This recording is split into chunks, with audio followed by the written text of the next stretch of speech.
నుండి రాకేష్ గారిని మెమెంటో స్వీకరించవలసిందిగా కోరుతున్నాం.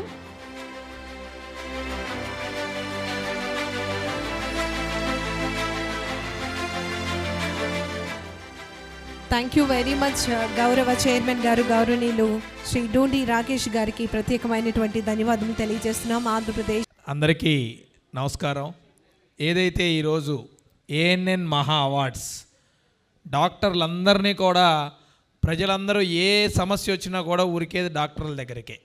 అటువంటి డాక్టర్ల అపాయింట్మెంట్ కోసం అందరూ ఉరికితే అంత పెద్ద డాక్టర్లందరినీ కూడా ఒక చోట ఇవాళ కూర్చోబెట్టి అనేక డిపార్ట్మెంట్లు, ఇందాక చెప్పినట్టు జనరల్ డిపార్ట్మెంటే కాకుండా ఆక్యుపెంచర్ నుంచి, హోమియోపతి నుంచి, ఆయుర్వేదిక్ నుంచి, ముఖ్యంగా ఆటిజం నుంచి, ఇలా అనేక డిపార్ట్మెంట్ల నుంచి కూడా ఈరోజు డాక్టర్లందరినీ కూడా ప్రత్యేకంగా గుర్తించి ఏదైతే సేవలు అందిస్తున్న, ఉత్తమ సేవలు అందిస్తున్న డాక్టర్లందరినీ ఈ వేదిక ద్వారా సత్కరించుకోవటం చాలా ఆనందదాయకంగా తెలుసుకుంటున్నాం.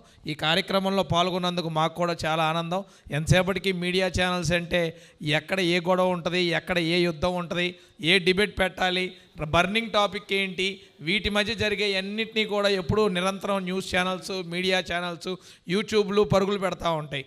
అటువంటిది వీటన్నిటికి కూడా భిన్నంగా మా రెడ్డి గారు ఈరోజు డాక్టర్లందరినీ ఎవరైతే వాళ్ళ ప్రాణాలను అడ్డుగా పెట్టి మేము ఆపదలో ఉన్నాం అని చెప్పగానే ఎవరైతే ప్రాణాలు పోసి ఆపదలో ఉన్న ప్రతి ఒక్క పేషెంట్కి అండగా ఉన్న డాక్టర్లని ఈరోజు ఒక చోటకి చేర్చి వారికి ఉత్తమమైన అవార్డు ఇచ్చి సత్కరించుకోవాలనే ఆయన యొక్క సంకల్పం చాలా బాగుందని తెలియజేసుకుంటూ మేమందరం కూడా ఈ మంచి కార్యక్రమానికి పాలు పంచుకున్నందుకు ధన్యవాదాలు తెలియజేసుకుంటున్నాం. అదేవిధంగా ఇందాక అమరావతి గురించి కూడా పెద్దలు మాట్లాడారు. అటువంటి అమరావతిలో మేము అమరజీవి పొట్టి శ్రీరాములు గారి ట్రస్ట్ తరపున 58 రోజులు దీక్ష చేశారు కాబట్టి 58 అడుగుల విగ్రహం కూడా ఏర్పాటు చేసుకోవడం జరిగింది. ఆ ట్రస్ట్ యొక్క బైలాలో కూడా మేము పెట్టుకున్నాం.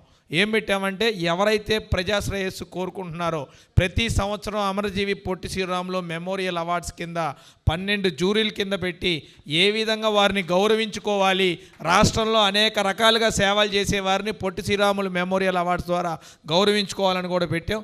ఆ కార్యక్రమాన్ని ఎలా చేస్తే బాగుంటుంది అంటానికి కూడా ఒక దిశానిర్దేశంగా ఈ కార్యక్రమం మాకు నేర్పించిందన్న సంగతి కూడా తెలియజేసుకుంటూ మా కూటమి ప్రభుత్వం తరపున ప్రతి ఒక్క డాక్టర్కి ఈరోజు అవార్డు అందుకున్న వాళ్ళకి అందరికీ కూడా శుభాకాంక్షలు తెలియజేసుకుంటూ సెలవు తీసుకుంటున్నాను. Thank you.